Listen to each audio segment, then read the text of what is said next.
was thinking in the beginning. Ow. Bow, bow, bow. Oh no, I'm crunk. I don't know. I don't know why. So yeah, a couple of housekeeping notes. Let's see. I'm gonna do a coffee talk like right after this. I did a short vlog yesterday, and I think I kind of like doing the shorter car chat vlogs versus the longer ones because they don't take as much time, or you know, sometimes you just have footage and it's not usable and you try to make some usable shit out of some shit that's not usable, and that shit is not useful work. Let me see. So, and then we have R&B Divas tonight, which will be uploaded tomorrow, and then we have, I feel like the Braxtons come on tomorrow. Is that Thursday? I think. I'm not sure, but I think. With that being said, I wasn't going to review this show. I was just going to kind of include it in coffee talk, but I can see a disaster looming. Okay, so with that being said, let's get started with Sisterhood of Hip Hop. For the longest, there weren't any female rappers. It was only like Nicki Minaj, I think. What's the other chick? Azalea Banks. And then now we've kind of got the resurgence of the female rap scene, and now we have, you know, Iggy Azalea. But other than that, you know, the female rap scene is really kind of quiet. So with that being said, I had only heard of two of these women. The first one, of course, Diamond from Crime Mob. Like, you know, I'm from Atlanta. I live in Atlanta. So, like, Crime Mob isn't legendary, but they were, you know, of their day. They was, you know, they was the bomb. And, excuse me, Naima Supreme. And I only knew of her because I saw her on, I think she did an interview with the Breakfast Club. Okay, so this is really kind of the introduction to the girls. The first girl is Saya, and she is the first openly gay female rapper. She's from New York. I don't want to say what part in case I get it wrong, but she's from New York.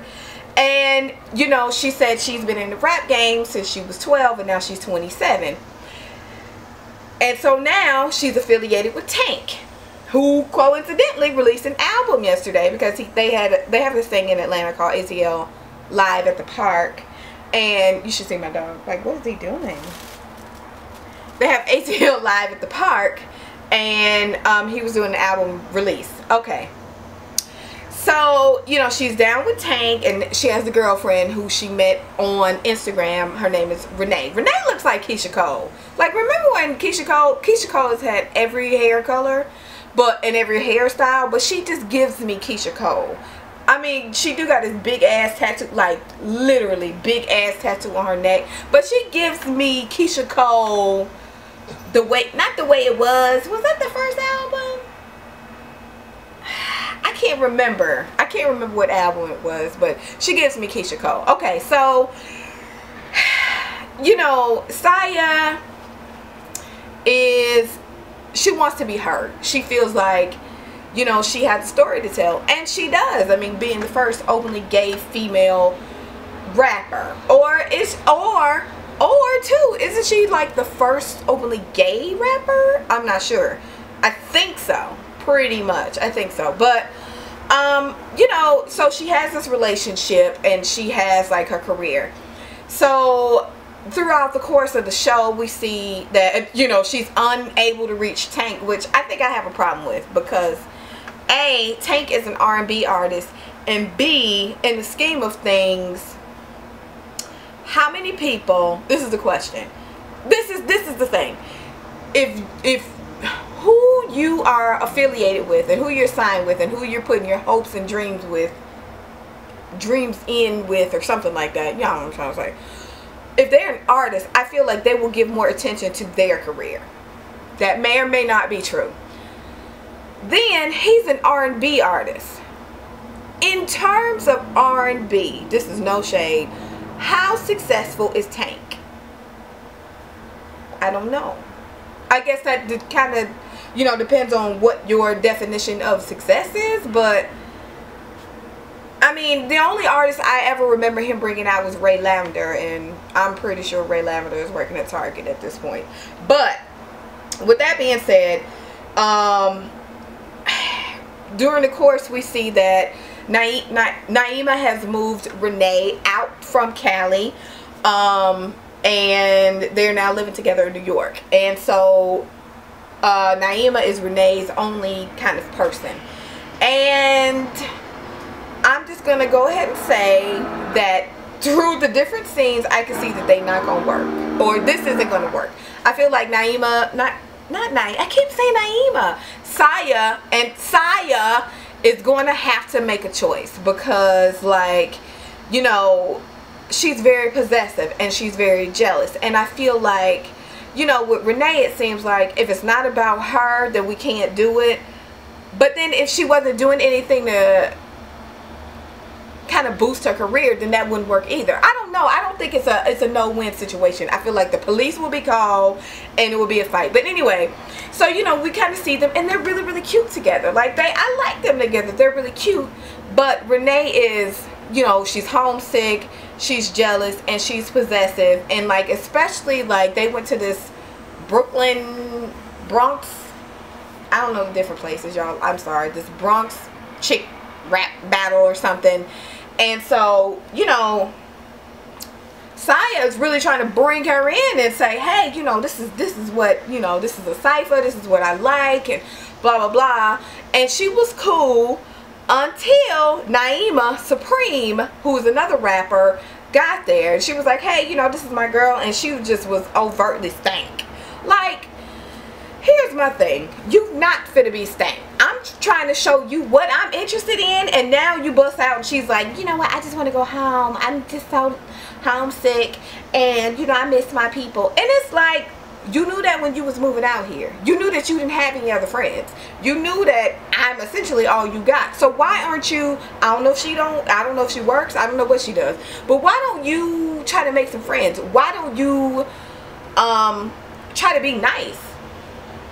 I just don't see how this is going to progress positively, and I especially don't see how the police aren't going to be called in this situation. I don't know. We'll see. And another thing about Saya is that she's extremely frustrated. She said that Tank doesn't move on certain things, but I just feel like, how much does Tank, I'm not saying that it's really that different, I'm just saying, how much does Tank really know? I don't know. I feel like when you align yourself with somebody, they got to be a beast. Is Tank beasting? I don't know. I don't think so. I don't know.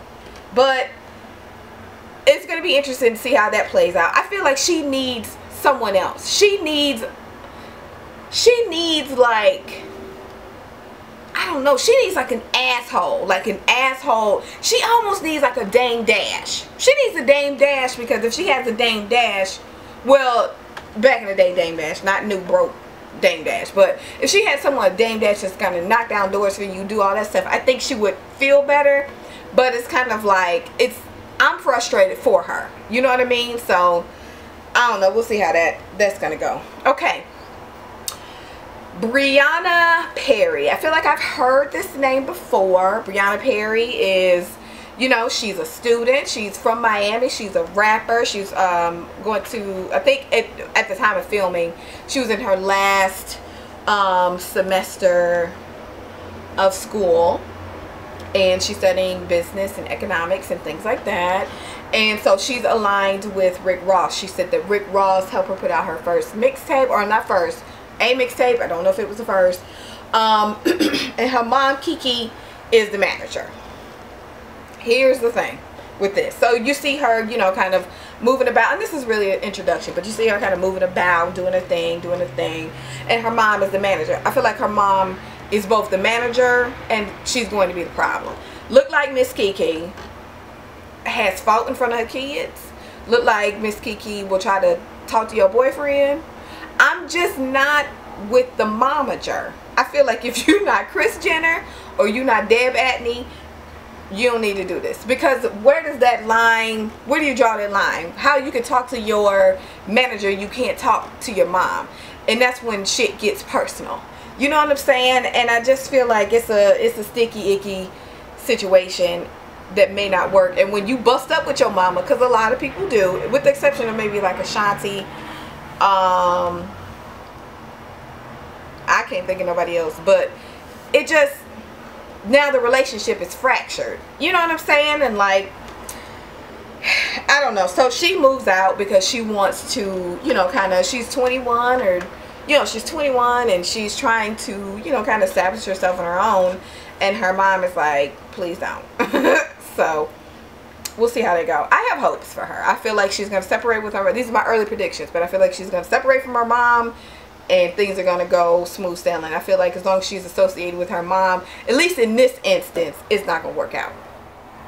So you have Bia from Boston. Bia from Boston is absolutely freaking gorgeous. She gives me like Bridget Kelly for whatever reason. I think they have like the same kind of facial structure, but she just gives me Bridget Kelly. So she's from Boston and she's aligned with Pharrell, and apparently she got on because Pharrell was like, drop a hot 16 and if it's good I'm gonna leave you on, if it's whack I'm gonna take you off. So here's another situation where, and first of all, she's from Boston, and I just don't see a lot of people from Boston. I mean, we see Benzino and we have the Wahlbergs, and I mean, everybody makes it seem like, and I don't know, so if you know, please leave it down in the comments, but they make it seem like Boston is like the Compton of the New England states. Like, it's the hard life out here. I don't know. But with that being said, Bia is aligned with Pharrell. You're aligned with an artist who is an artist. Will you ever be his first priority? Will you be knocking down doors for me?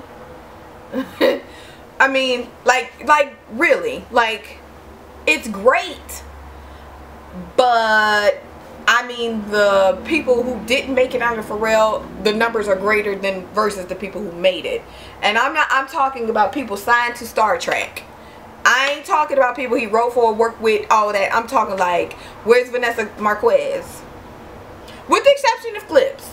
Where's Vanessa Marquez? Where is Femme? Where is Kenna? Where is, like, the list goes on. She's very, excuse me, family oriented as well. This could be a problem. Only because, you know, in some of the preceding scenes, she stops everything, gives up everything to go with her family. And it's kind of like, I mean, I get it, but I don't know how it's going to work. Because if you stop everything every time there's a problem, I don't know how far you're going to get. So now we got Miss Diamond. Diamond. I can't think of no Diamond song. I know she's had a couple mixtapes. Okay, Diamond from Crime Mob. She's been in the game for 11 years. Okay, Diamond is absolutely gorgeous. Miss Brittany. Diamond is more known for her love life than her rap career, I feel like. I mean, I'm from Atlanta. So I'm not saying Crime Mob is legendary, but they were pretty popular here. I don't know about the rest of the country. So Diamond is 25. You know, she's been in the game since she was like 14 or 15, she said. And so she was saying that, you know, now if you don't know, she dated Lil Scrappy at one point. She said Mama D was stealing her clothes, her bags, and her jewelry, and I believe it. You ain't. Listen. Miss Mama D looks like she would try to squeeze in your little leggings, honey. I am convinced. But so she was like, you know, it was hard. She lost a lot of time because it was hard, because she's trying to uplift her boyfriend, which was Scrappy, and he was broke, abusive, and a cheater, and that's just not gonna work out. It's just you have to pick one. Not saying that any of those are good, but you can't be all three and think this thing's gonna work. So they busted up. She got with Soulja Boy, and they had a great relationship. It's just better that they be friends. And so now she, you know, kind of reveals to her family that she's going to move to New York so she can get focused on her career and really kind of, I'm assuming she's assigned to a label, and really kind of clear her mind and get focused and have things popping there. Is Diamond focused? Is the question. I feel like Diamond, she's cute, she's very sexy. I think she likes the, I mean, she's 25, so she likes the attention from men. I just really wonder, like, are you focused? I think she likes being sexy and the sex symbol, and she's like, you know, I still want to appeal to my crime mob fans. It's like, okay, that was a million years ago, but alright. I don't know. She's released a couple of mixtapes. We'll see. I don't know. Last but not least, Naima Supreme. She is down with Timbaland. She seems like she is the most focused. She is, you know, as Saya said, a raw chick from Queens, and you know, she seems focused. Like she got, you know, her little videos, and she's doing a choreography, but I think, you know, kind of during the course of the season, we'll see that she's afraid to open up and be, you know, kind of vulnerable in, you know, especially in the rap game, but just kind of in life. So she's kind of standoffish. So I'm sure, you know, that's like the problem I feel like Olivia had. Remember Olivia from Love and Hip Hop New York? Like, she's not very open, so she doesn't connect with the fans. Olivia could sing her fucking face to the floor, but in terms of connection, I don't know who you are. I don't get your lukewarm water. You know, like, I don't get anything from you. So that can always be a problem. So we'll see what happens. Of course, Saya and her girlfriend are going to have some problems. Diamond is going to get the fighting, I think, and be talking with Soulja Boy. So we'll see, but I'm excited to see what happens this season. So you guys stay tuned and look for the next review next week. Peace.